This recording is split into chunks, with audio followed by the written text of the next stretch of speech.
Welcome to my YouTube channel, Data Driven Dude.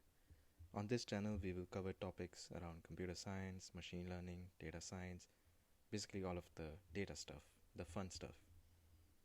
Alright, the topic for today, it's one of an interview questions that usually software engineers get asked. The name of the problem is Celebrity Puzzle Problem. Personally, this is one of my favorite interview questions. The reason for that is to identify the optimal solution. You necessarily don't require any computer science knowledge or data structure knowledge for that matter. Just coming up with the solution, it can be purely done on logic. And that's one of my main topics for today, where I want to show how much of an important role does logic play in computer science. Alright, let's start to define the problem. So this problem is also known as Mayer's problem. And here's the scene. Let's say there's a party going on and there are 10 people at the party and there's exactly one celebrity at the party. What defines a celebrity is that celebrity does not know anyone at the party. So the celebrity does not know any of the remaining 9 people. But the remaining 9 people do know who exactly the celebrity is. And amongst those 9 people, they may or may not know each other. That doesn't really matter. And now you are introduced to the party. You don't know any of the 10 people, and you also don't know who the celebrity is. Your goal is to quickly identify who the celebrity is, but the only question you can ask someone is, does person X knows person Y? And the question can only be answered in the form of a yes or a no. Alright, we have laid the problem, we have described the problem, what the goal is. Now let's start to build the solution. And actually, before building the solution, let's visually represent how this problem might look like. Because most of the times I find when you can visually imagine the problem, it makes the solution or the thinking part of the solution easier. So let's start to visually represent this problem. Alright, so we'll start with a simple problem. There are 3 people at the party, A, B, C. Now when we say person A knows person B and C, we can represent them by drawing an arrow pointing from A to B and A to C. If B knows A, then there'll be an arrow that goes from B to A like this. And similarly for C, like it'll be represented like this. Alright, now let's come up with an actual problem. So I've started with 7 people at the party. Here are the names of the people and the connections, which is each person, like which other people do they know at the party. I've labeled person Z as the celebrity. So as you can see, everyone at the party knows person Z, but no celebrity does not know anyone at the party, which is represented by an empty. Yeah. So, all right, let's start to build that graph that I was talking about, and let's see how that graph looks like. All right, so here are the 7 people. I've put celebrity at the center. You'll know in a minute why. So person A knows Z and F, so here are the arrows for that. B knows Z and C, and so on and so forth. You can build the arrows for everyone. And as you can see visually, like person Z, they are like at the center of the party, everyone knows them. So at least visually we can see who the celebrity is.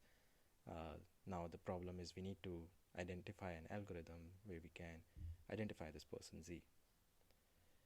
Alright, the first simplest solution that usually when we are in interview situation, we try to go with brute force algorithm just to kind of have like a simplest solution possible, and then slowly start to improve on that. And most of the time that does work. So even in this case, let's just start with the brute force algorithm, which is the simplest algorithm.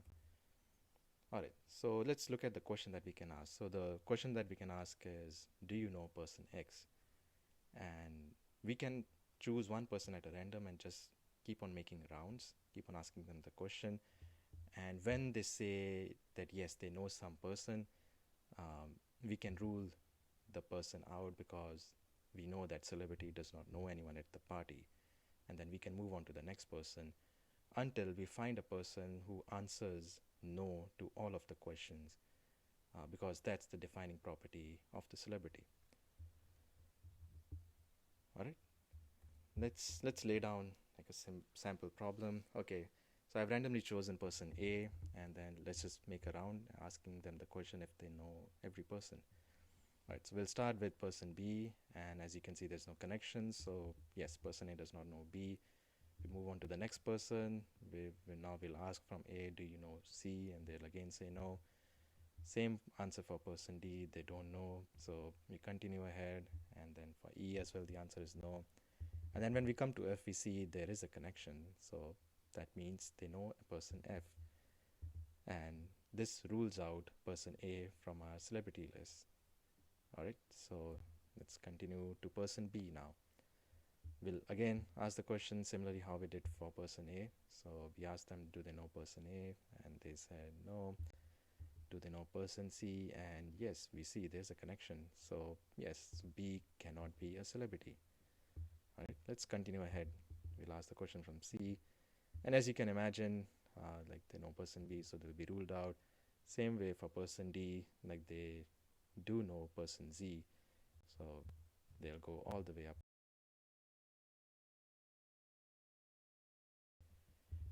And then same for person E, they know person D, so at that stage for person F, they know um, person E, so they'll be ruled out at person E stage. And when we finally come to person Z, you can see they don't know any of the people, so we'll go through all of the questions, and person Z's answer would be no.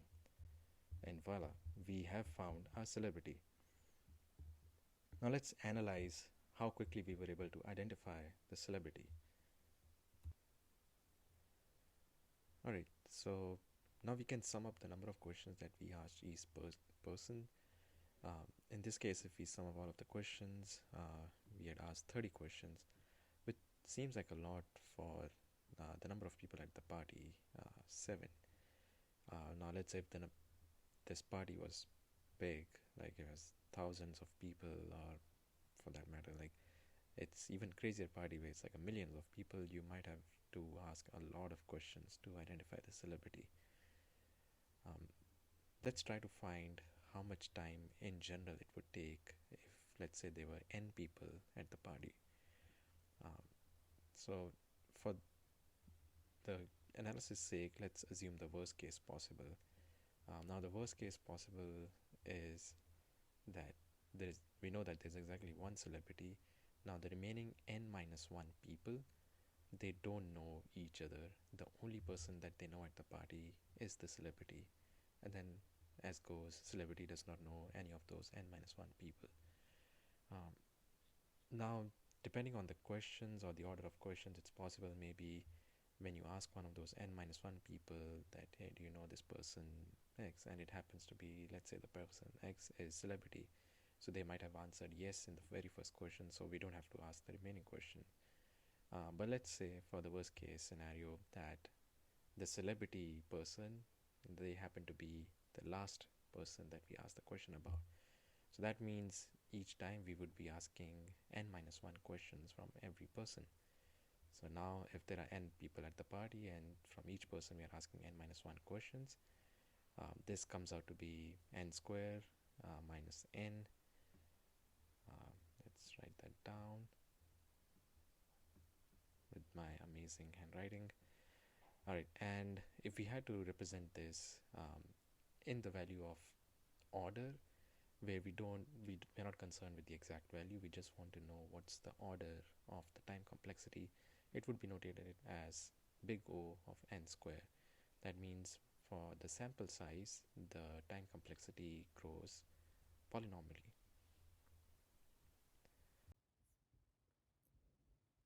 Now let's try to come up with a better algorithm. I've given this algorithm the name elimination algorithm. We'll soon realize why the name. Right, to come up with a better algorithm, let's take a second look at the question that we are asking. So the question that we are asking, let's say we are asking from person A that, hey, do you know person B? Now we know there are two possible answers. If they say yes, that means if the person A says yes, they know person B, that means person A cannot be the celebrity. Uh, as defined, celebrity is the person who does not know anyone at the party. And since A did say they know B, so that means they can't be the celebrity. So we can rule out A in that case. And let's look at the other answer. Let's say if they say no, I don't know person B. Now that means person B can't be the celebrity. And the reason is, again, everyone knows the celebrity at the party. And in this case, we did find a person A, who does not know person B. So that means person B is out of contention to be the celebrity. And as you can see, with both the answers, we are able to eliminate one person. So in this case, we started with person A, and either we are able to eliminate person B or we are able to eliminate person A, depending on the answer. And now if you look, like, as we continue to ask questions, we will be able to eliminate exactly one person per question. And whoever is the last person standing or the last person remaining should be our celebrity, right? Let's try this algorithm in practice and see how it works. Right, it's still the same set of 7 people that we have been working with. And yeah, let's just arrange them in a line and let's go one by one. All right, so we start with person A. We ask them, hey, do you know person B? And they say no. So that means B cannot be a celebrity. All right, so that rules out B. So we have removed B from the list. Now let's ask the question from A regarding C. And again, they say no. So that means C cannot be a celebrity. And let's just continue ahead. Same case for D. Person A would still say they don't know D, so D cannot be a celebrity. Same answer for E as well. E can also not be the celebrity. And then we come to F. So now person A says yes, they know person F. Now that means A cannot be the celebrity. And now we are just left with 2 possibilities, which is person F and person C. So now we randomly ask the question from person F that, hey, do you know person Z? And they would say yes, that they don't know person Z. So that means person F cannot be the celebrity, and that leaves us with only one possibility, which is person Z. And as in the beginning, we had mentioned that there is exactly one celebrity at the party, so the last person standing should be our celebrity. And if we count the number of questions that we asked, it's just 6. So 30 compared to 6, that's a huge improvement. And this also happens to be the fastest possible algorithm. All right, let's try to compute the time complexity. Again, let's assume there are n people at the party, including the celebrity. So with every question, we were able to eliminate one person. So now to find a celebrity, we need to eliminate n minus 1 people. So that means we need to ask exactly n minus 1 questions. And if we were to denote this in big O notation, this would be big O of n, which is linear time complexity. That's definitely a huge improvement over the polynomial time, because as n keeps on growing, that n square is going to be quadratic. It's going to square and the number is just going to blow up pretty soon. This brings us to the end of the video. And again, to summarize, even though brute force algorithm in the beginning does not seem like an ideal solution, and usually it is not an ideal solution, there are a lot of redundant checks that we do. Now to go to a smarter algorithm, we just need to analyze what are those redundant logic or the redundant checks that we are doing and try to eliminate those. Now I do realize there are some cases where the optimal algorithm is completely different from a brute force algorithm, but usually it's a good try to at least lay down the brute force algorithm first and then try to come up with the smart algorithm from there if there's no clue, that if we don't have any clue as to what the optimal algorithm might look like. And the other important lesson is logic. Logic plays an important role in designing algorithms. For example, in this case, it was looking at those 2 possible answers to the question and trying to infer as much information as we can. that was able to give us huge improvement in terms of time complexity. That's the end of the video. If you like the video, please share, subscribe, and until next time.